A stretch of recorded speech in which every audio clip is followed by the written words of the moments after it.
Assalamualaikum warahmatullahi wabarakatuh. Baik, terima kasih. Pada kesempatan kali ini kita masuk di mata kuliah hukum peraturan perundang-undangan ya, anak-anakku semuanya. Kita masuk di pertemuan ketiga atau sesi ketiga, yang mana sebelumnya kita sudah membahas materi pengantar tentang hukum peraturan perundang-undangan. Kemudian pertemuan selanjutnya kita sudah membahas mengenai apa itu peraturan perundang-undangan, pengertiannya, kemudian arti penting mengapa kita mempelajari mata kuliah ini, dan hubungannya mata kuliah ini dengan mata kuliah atau hukum lainnya gitu. Mari kita sudah ulas. Sekarang kita akan ulas terkait tentang pengertian dari norma hukum, kemudian atau pengertian dari norma, bagaimana norma itu berlaku di masyarakat, dan perbedaan norma hukum dengan norma lainnya. Kita akan membahas tiga hal ini di materi atau pertemuan ketiga. Begitu ya. Oke, akan lanjut saja bahwa berawal atau ketika kita membahas tentang norma, kita juga harus mengacu kepada aturan dasar kita yang sangat penting untuk kita jadikan pedoman, yaitu Undang-Undang Negara Kesatuan Republik Indonesia 1945, yang mana secara normatif disebutkan bahwa Indonesia adalah negara yang berdasarkan atas hukum. Sudah merupakan kenyataan bahwa setiap negara mempunyai hukum dan sistem hukumnya sendiri yang pasti akan ditegakkan dan dilaksanakan oleh bangsa dan negaranya tersebut, serta harus dipatuhi oleh penguasa negara dan warga negaranya. Nah, beranjak dari sini atau berawal dari sini, perlu adanya suatu peraturan atau payung hukum yang memayungi bagaimana agar warga negara atau penguasanya itu dapat menjalankan tugas atau kewajibannya sesuai dengan kewenangannya yang ada atau sesuai dengan aturan-aturan yang ada. Nah, agar bisa menjamin pemberlakuan tersebut, maka diperlukan adanya suatu peraturan perundang-undangan. Nah, untuk menyusun adanya suatu peraturan perundang-undangan itu, untuk menyusun peraturan tersebut, maka diperlukan adanya suatu norma atau norma hukum, karena norma hukum ini menjadi salah satu hal yang memang harus dipenuhi bagi setiap perangkat atau setiap pejabat yang membuat suatu peraturan tersebut. Oke. Kemudian kita akan masuk dalam rangka penyelenggaraan kesejahteraan umum, maka pembentukan berbagai peraturan perundangan menjadi sangat penting, baik dalam bidang sosial, politik, ekonomi, budaya, serta pertahanan keamanan negara. Baik, seperti yang saya sampaikan tadi, bagaimana agar bisa menjamin setiap warga negara atau penguasa itu bisa menjalankan kewenangannya, kewajibannya itu seperti apa. Nah, maka dibentuklah suatu peraturan perundang-undangan agar tertata dengan baik dari sisi sosial, politik, ekonomi, budaya, serta pertahanan keamanan itu sendiri, begitu. Nah, kemudian peraturan perundang-undangan ini jadi ada erat kaitannya dengan norma itu sendiri atau ada erat kaitannya dengan norma hukum itu sendiri. Kenapa? Karena di dalam penyusunan peraturan perundang-undangan itu mengandung adanya tiga unsur. Baik, yang pertama itu adanya norma hukum yang berlaku. Kemudian yang kedua, peraturan perundang-undangan itu berlaku atau bersifat keluar atau eksternal itu tadi.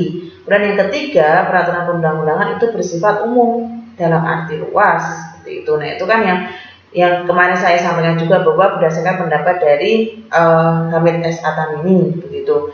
Jadi kita pelajari norma hukum ini karena norma hukum ini menjadi bagian dari peraturan perundang-undangan seperti itu. Peraturan perundang-undangan yang merupakan atau yang mengandung tiga unsur tadi itu. Yang pertama norma hukum, kemudian berlaku keluar, dan yang ketiga bersifat umum. Sehingga perlu kita pelajari apa sih itu norma hukum nantinya begitu. Jadi norma hukum nanti akan lebih kita spesifikkan. Kemudian kita akan masuk terlebih dahulu tinjauan umum pembentukan norma hukum itu sendiri seperti apa. Kalau kita meninjau atau kita mengulas terkait tentang norma hukum ini, kita berpandangan terlebih dahulu bahwa hukum merupakan suatu yang sangat penting, yang mana bagi kehidupan masyarakat atau bagi kehidupan manusia. Karena apa? Karena norma hukum berguna untuk mengatur tata perilaku manusia supaya dapat menciptakan kedamaian, keadilan, persamaan hak, kemudian agar dapat adanya suatu kemanfaatan yang ada di situ. Jadi arti pentingnya norma hukum itu yang merupakan salah satu unsur dari pembentukan peraturan perundang-undangan itu merupakan instrumen yang sangat penting bagi kehidupan masyarakat. Karena apa? Karena norma hukum itu mengatur tata perilaku manusia agar dapat menciptakan adanya suatu kedamaian gitu. Nah, bisa saya sampaikan selain itu juga menurut pendapat dari Gustav Randberg yang mana salah satu dari tokoh ahli tata negara menyatakan bahwa hukum itu dibuat untuk menciptakan 3 tujuan, gitu kan ya. Yang mana yang pertama adanya suatu kepastian hukum, keadilan dan kemanfaatan. Ketiga hal tersebut merupakan tujuan dibentuknya suatu hukum. Yang erat kaitannya juga nanti kita perdalam masalah tentang norma, apa itu norma hukum gitu. Walaupun di sisi lain norma itu ada bermacam-macam. Nah, nanti akan kita ulas lebih lanjut gitu ya. Jadi norma hukum ini perlu dibentuk untuk dapat menciptakan keteraturan dalam masyarakat. Jadi dalam konteks yang demikian, norma hukum ini tergolong sebagai norma eksternal yang berlaku untuk umum atau bersifat secara umum atau keluar seperti itu, dan berlaku bagi siapa saja agar orang itu tunduk juga, agar orang itu taat, sehingga bisa menimbulkan atau menciptakan adanya suatu kepastian, keadilan, kemudian kemanfaatan itu tadi, gitu ya. Nah, kemudian ini mungkin saya akan menyampaikan terkait tentang pendapatnya dari Purnadi Purbacaraka dan Sujono Sukanto yang bahwa norma hukum itu diperlukan yang pertama karena tidak semua kepentingan atau tata tertib telah dilindungi atau diatur oleh norma kesopanan serta norma internal berupa norma keagamaan dan norma kesusilaan. Jadi tidak semua suatu keteraturan tatanan dalam masyarakat itu tidak cukup kalau hanya diatur dari segi norma yang lain, tidak dari norma hukum. Nah, saya sampaikan tadi selain norma hukum kan itu ada norma yang lainnya, yaitu bisa dikatakan ada juga norma kesusilaan, ada norma keagamaan. Ketika suatu tatanan masyarakat hanya diatur atau hanya istilahnya itu norma atau berbagai perilaku masyarakat hanya dilindungi oleh norma keagamaan dan norma kesusilaan, itu tidak akan bisa berjalan sesuai dengan kehendak dari masing-masing masyarakat itu sendiri. Istilahnya tidak bisa menciptakan adanya suatu keteraturan dan ketertiban. Karena apa? Karena norma keagamaan dan kesusilaan itu merupakan masih perlu adanya suatu tambahan-tambahan bagaimana agar masyarakat itu bisa mengikat atau agar masyarakat itu bisa terjamin dia tertib akan aturan yang ada. Nah, makanya diperlukan adanya suatu aturan atau norma hukum yang berlaku seperti yang disebutkan oleh pendapatnya para ahli ini. Kemudian yang kedua, kenapa norma hukum itu perlu dibentuk? Karena di dalam norma hukum ini sanksi-sanksi pelanggaran terhadap norma eksternal bersifat psikis sangat abstrak, sedangkan sanksi terhadap pelanggaran norma hukum bersifat fisik dan nyata. Nah, ini yang menjadi nanti bisa kita ulas terkait tentang perbedaannya. Jadi kalau mengacu pada norma keagamaan dan kesusilaan, secara efeknya, dampaknya nanti atau akibat hukum yang ditimbulkan yang berupa sanksi itu kemungkinan besar tidak dapat memberikan efek yang jera. Kenapa? Karena bentuk dari sanksi sendiri ketika norma keagamaan ataupun norma kesusilaan itu hanya bersifat psikis, sangat abstrak, sangat tidak jelas begitu, kecuali sanksi yang ditimbulkan oleh sanksi norma hukum yang mana bersifat fisik dan nyata, seperti sanksi pidana. Sanksi pidana yang dijatuhkan ketika orang melakukan suatu perbuatan pencurian atau pembunuhan, itu kan sudah jelas bahwa seseorang yang barang siapa yang melakukan suatu perbuatan mengambil barang seseorang tanpa ada izin dari orang yang memiliki tersebut, maka diancam dengan pidana penjara maksimal 4 tahun begitu. Nah, itu kan jelas Secara psikis, secara fisik itu kan nyata dan konkret kalau adanya pelanggaran norma hukum. Gitu. Berbeda dengan pelanggaran norma keagamaan dan kesusilaan. Nah, kemudian yang ketiga, sifat memaksanya sangat jelas dan dapat dipaksakan oleh alat negara atau pemerintah, sedangkan norma etika tidak dapat dipaksakan oleh pemerintah karena penerapannya didasari atas dorongan dari dalam diri pribadi manusia. Nah, ini juga yang menjadi tinjauan umum pembentukan norma hukum, karena norma hukum ini sifatnya memaksa dan sangat jelas, berbeda dengan norma etika atau norma keagamaan atau kesusilaan yang mana itu tidak dapat dipaksakan oleh pemerintah, didasari dari dalam diri pribadi manusia, istilahnya bersifat otonom. Kalau untuk pelanggaran dari sisi norma yang bersifat keagamaan ataupun norma kesusilaan, begitu. Oke, jadi intinya di sini kalau untuk norma itu sendiri, norma terlebih dahulu ya, norma yang mana nanti norma itu terdiri dari norma hukum, norma keagamaan, dan norma kesusilaan. Kalau untuk norma itu sendiri, intinya itu adalah jadi norma sebagai suatu ukuran atau patokan bagi seseorang dalam bertindak atau bertingkah laku dalam masyarakat. Nah, jadi intinya norma adalah segala aturan yang harus dipatuhi. Intinya itu untuk norma itu sendiri atau untuk definisi dari norma itu sendiri. Suatu aturan atau patokan bagi seseorang dalam bertindak atau bertingkah laku di dalam masyarakat. Seperti itu. Atau intinya norma itu harus dipatuhi. Jadi norma itu ada 3 macam tadi, norma hukum, keagamaan, dan kesusilaan.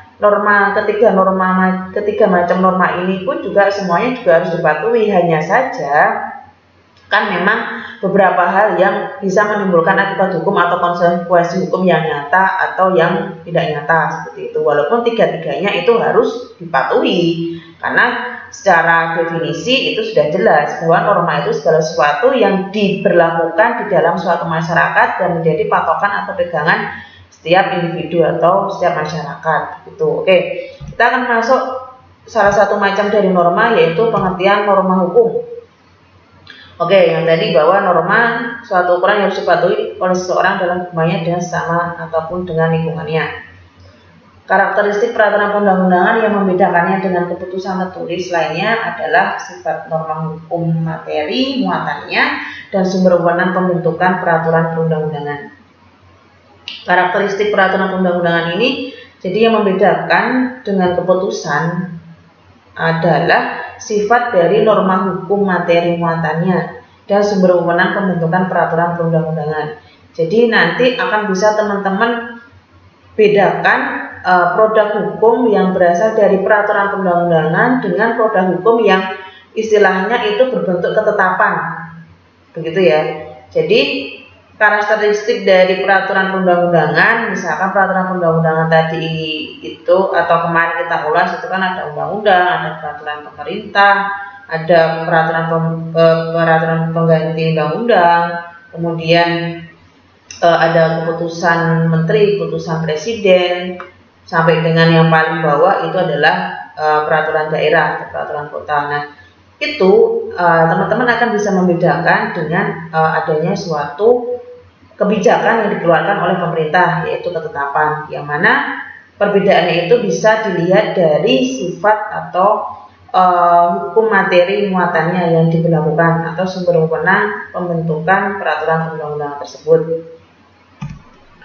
Kemudian konsep sifat norma hukum di sini mengacu pada keputusan Belanda, itu pendapatnya dari Hamid At-Tamimi bahwa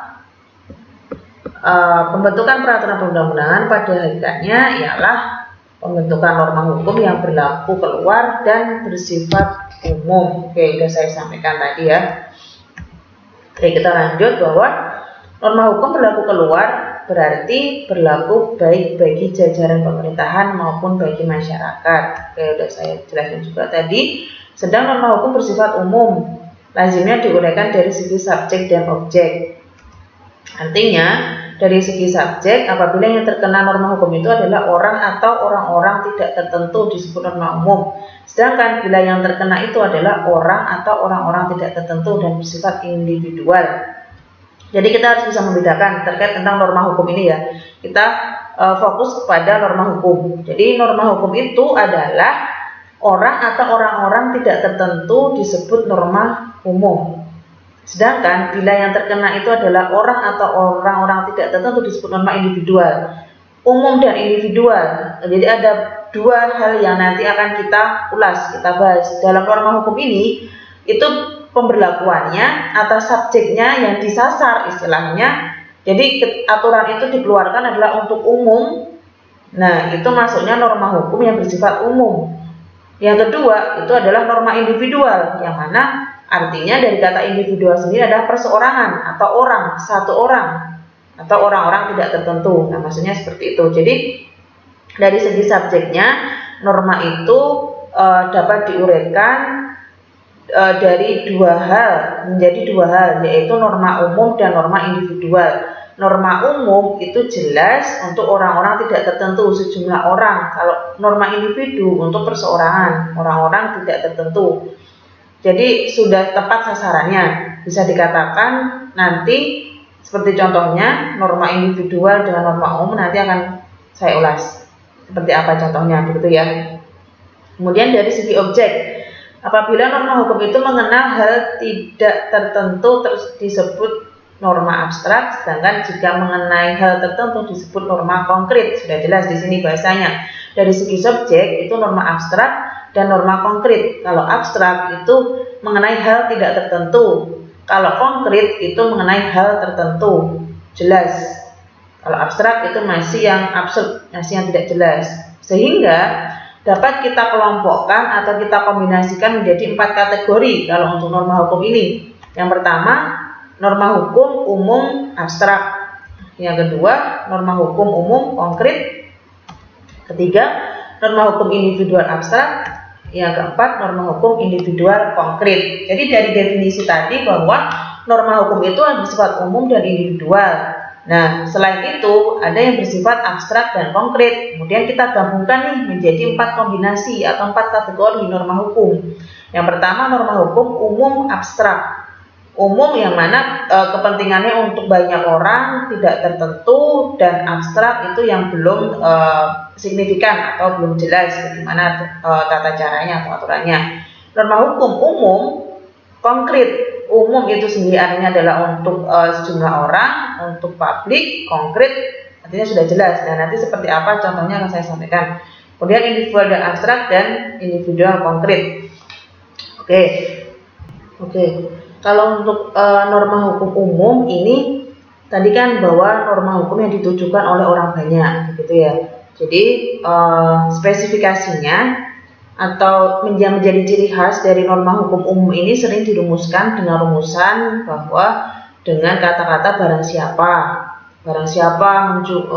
mengambil barang milik seseorang tanpa izin dan bla bla bla bla bla.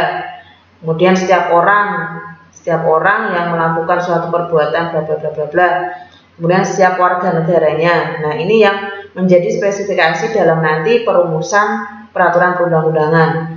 Norma hukum yang bersifat umum atau norma hukum umum, yang mana suatu norma hukum yang ditujukan untuk orang banyak atau untuk umum atau tidak tertentu, begitu ya. Nah, dengan spesifikasi tadi dalam perumusannya ada kata-kata barang siapa, setiap orang atau setiap warga negaranya. Yang rumusan tersebut dituliskan sesuai dengan adresat yang dituju atau sesuai dengan sasaran yang dituju. Jadi norma hukum umum ini diperuntukkan bagi setiap orang atau setiap warga negara secara keseluruhan. Nah, kalau untuk norma hukum yang secara individual begitu. Untuk norma hukum yang individual ini merupakan suatu norma hukum yang ditujukan atau dialamatkan pada seseorang person. Jadi beberapa orang juga itu tapi dengan beberapa ketentuan yang ada. Karena hal tersebut juga tertentu, maksudnya berbeda dengan ketentuan secara umum. Kalau individual jelas person itu personnya. Seperti contohnya dengan penyebutan nama, identitas, seperti nama Saiful bin Muhammad Jabal yang bertempat tinggal di jalan bla bla bla bla bla. Nah, itu sudah spesifikasi secara khusus yang mana menjadi ciri khas dari norma hukum individual. Jadi terlihat bahwa dalam norma hukum individual ini ditujukan untuk orang-orang yang telah tertentu atau individual. Jadi berbeda dengan adresat atau norma hukum yang tidak tertentu atau secara umum tadi. Kalau secara umum kan jelas untuk publik, untuk banyak orang. Kalau untuk individual ini jelas dengan adresat atau dengan ketentuan person orang tertentu begitu. Nah, kemudian apa yang dimaksud dengan norma hukum abstrak dan norma hukum konkret begitu ya. Kalau untuk abstrak sendiri teman-teman kan tahu bahwa di situ artinya sesuatu hal yang belum jelas artinya atau batasannya. Misalkan dalam norma hukum abstrak ini bisa saya artikan bahwa suatu norma hukum yang melihat atau suatu norma hukum yang ketentuannya itu dari perbuatan seseorang yang tidak ada batasnya, dalam arti tidak konkret, artinya masih belum jelas.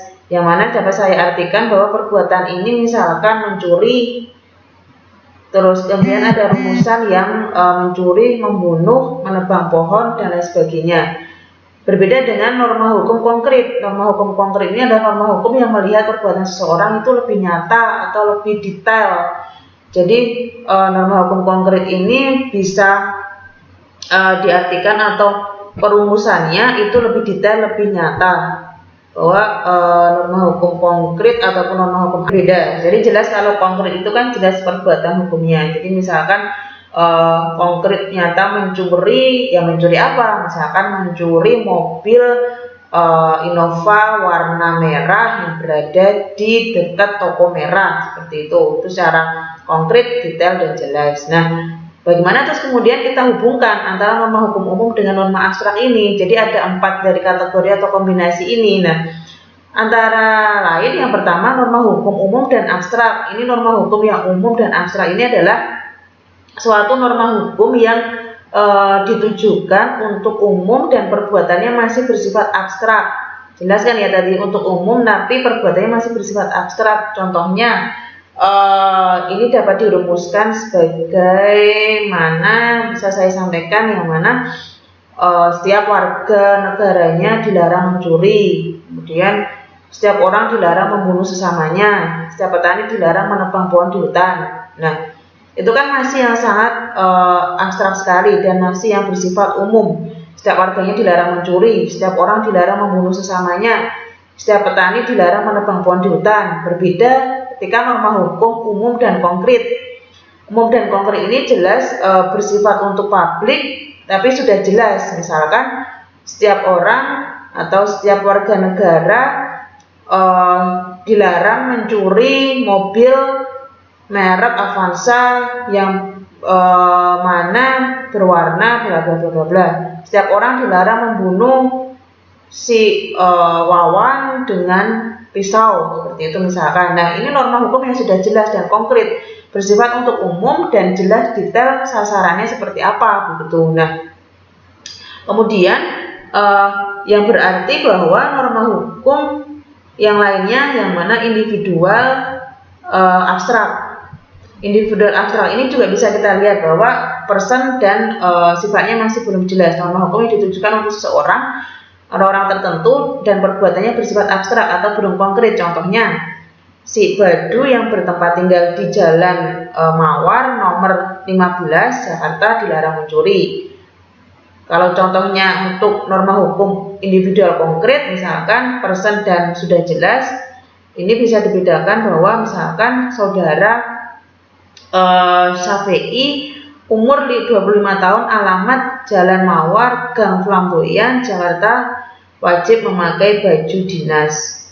Nah, ini kan sudah jelas dan konkret. Yang mana tadi misalkan individual abstrak tadi sudah tertuju sih kepada satu person, cuman ketentuannya itu masih belum jelas, dilarang mencuri. Nah, mencurinya itu seperti apa? Nah, seperti kalau untuk individual konkret itu sudah jelas. Misalkan yang tadi saudara Dadu umur berapa, alamat di mana, kemudian memakai baju dinas, atau saudara Badu umur berapa, dilarang merokok di kantor tempat ia bekerja. Nah, seperti itu istilahnya individual dan konkret. Semoga saja nanti teman-teman bisa membedakan seperti apa klausul atau rumusan-rumusan yang bisa diterapkan di dalam 4 macam norma atau kombinasi norma itu sendiri. Bisa diartikan per masing-masing, umum abstrak, umum konkret, individual abstrak, dan individual konkret, yang mana ini nanti penting untuk kita pelajari dalam penyusunan peraturan perundang-undangan. Baik, ini bahwa peraturan perundang-undangan sesungguhnya mengandung norma hukum yang umum abstrak atau sekurang-kurangnya umum konkret. Sedangkan norma hukum yang lainnya yang individual abstrak dan lebih-lebih lagi individual konkret lebih mendekati penetapan basiking daripada peraturan. Nah, ini kalau yang peraturan itu umum abstrak dan umum konkret, tapi kalau untuk penetapan itu lebih pada individual abstrak dan individual konkret. Itu. Oke. Nah, ini berbagai norma dalam masyarakat yang tadi sudah saya sampaikan di awal, bahwa ada berbagai macam norma, ada norma hukum, norma adat, norma agama, norma moral, yang mana perbedaan-perbedaan tersebut dapat dilihat misalnya dalam norma hukum ada di Indonesia, ada norma adat yang selalu berlaku sesuai dengan masyarakat adat yang bersangkutan. Contohnya dalam hal kewarisan, bagi masyarakat di daerah Tapanuli dianut sistem garis keturunan bapak atau patrilineal. Di Minangkabau dianut sistem garis keturunan ibu matrilineal. Di Jawa dianut sistem garis keturunan ibu atau parental. Nah, ini berbagai macam dalam masyarakat norma yang saya sampaikan di awal tadi itu sudah saya sampaikan. Yang sekarang persamaan dan perbedaan norma hukum dengan norma lainnya. Jadi persamaannya, norma hukum bahwa norma itu merupakan pedoman bagaimana seseorang harus bertindak atau bertingkah laku, dan selain itu norma-norma itu berlaku, bersumber dan berdasar pada suatu norma yang lebih tinggi. Demikian seterusnya sampai pada suatu norma dasar yang disebut dengan ground norm. Ya, ini mungkin di mata kuliah ilmu negara, hukum tata negara sudah pernah teman-teman dapatkan, begitu ya. Ini yang perbedaannya secara sifat norma hukum bersifat heteronom. Karena apa? Ini ditujukan bagi banyak orang, tidak hanya person, begitu. Sedangkan norma hukum lainnya bersifat otonom, dalam arti norma itu datangnya dari dalam diri seseorang. Kalau heteronom ini misalkan contohnya ya, kan bersifat umum, norma hukum yang datangnya dari luar dari diri seseorang. Misalkan teman-teman nih, atau ada orang yang mempunyai kewajiban untuk membayar pajak. Nah, maka kewajiban itu datangnya bukan dari diri seseorang, tetapi paksaan itu datang dari negara atau pemerintah, sehingga seseorang itu harus memenuhi kewajiban tersebut, baik senang maupun tidak senang, ya karena wajib, karena sudah merupakan suatu aturan, makanya ya harus dilaksanakan. Itu maksudnya adalah bersifat heteronom atau norma hukum yang datangnya dari luar diri seseorang. Kalau norma hukum yang lainnya yang bersifat otonom, di luar dari norma hukum, baik norma kesusilaan, agama, adat, itu norma yang bersifat otonom. Artinya norma itu datangnya dari dalam diri seseorang. Misalkan contohnya ya, apabila seseorang itu akan menghormati orang tuanya, atau seseorang itu akan berdoa, nah maka hal ini dilakukan karena kehendak dan keyakinan seseorang tersebut. Jadi berdasarkan kemauan kehendak dari seseorang itu sendiri. Jadi masuk atau muncul dari dalam diri seseorang itu sendiri. Artinya makanya bersifat secara otonom. Kemudian itulah yang bisa membedakan antara heteronom dengan otonom. Jadi kalau untuk heteronom itu sendiri, bahwa tadi ada kewajiban seseorang untuk membayar pajak. Kemudian kalau untuk otonom sendiri, itu yang ada dari kehendak dalam dirinya sendiri. Seseorang yang harus menghormati orang tua. Kemudian seseorang yang harus berdoa sesuai dengan keyakinannya, kehendaknya, dan keyakinan masing-masing. Gitu. Nah, kemudian perbedaan yang lainnya, norma hukum ini dilekati dengan sanksi pidana maupun sanksi pemaksa secara fisik.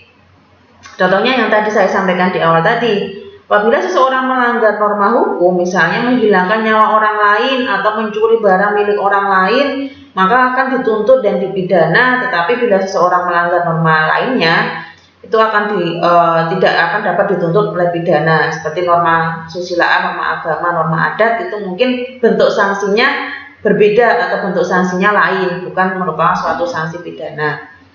Nah, yang ketiga, norma hukum sanksi pidana atau sanksi pemaksa itu dilakukan oleh aparat negara, misalkan polisi, kemudian jaksa, kemudian hakim. Sedangkan terhadap pelanggaran norma-norma lainnya, sanksinya itu datangnya dari diri sendiri.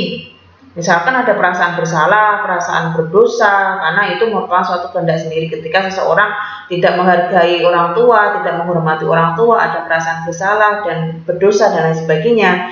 Tentu juga terkait dengan norma adat, itu dampaknya atau sanksinya itu akan nanti dikucilkan oleh masyarakat yang lain, seperti itu. Jadi bentuk dari sanksinya atau bentuk dari akibat hukumnya itu berbeda-beda. Perbedaannya antara norma hukum dengan norma-norma yang lainnya. Seperti itu.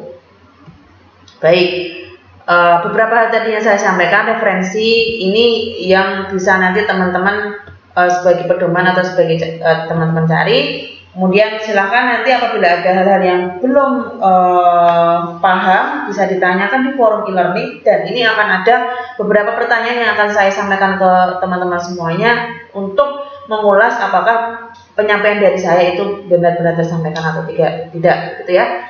Baik, terima kasih dari saya. Kurang lebihnya mohon maaf. Wassalamualaikum warahmatullahi wabarakatuh.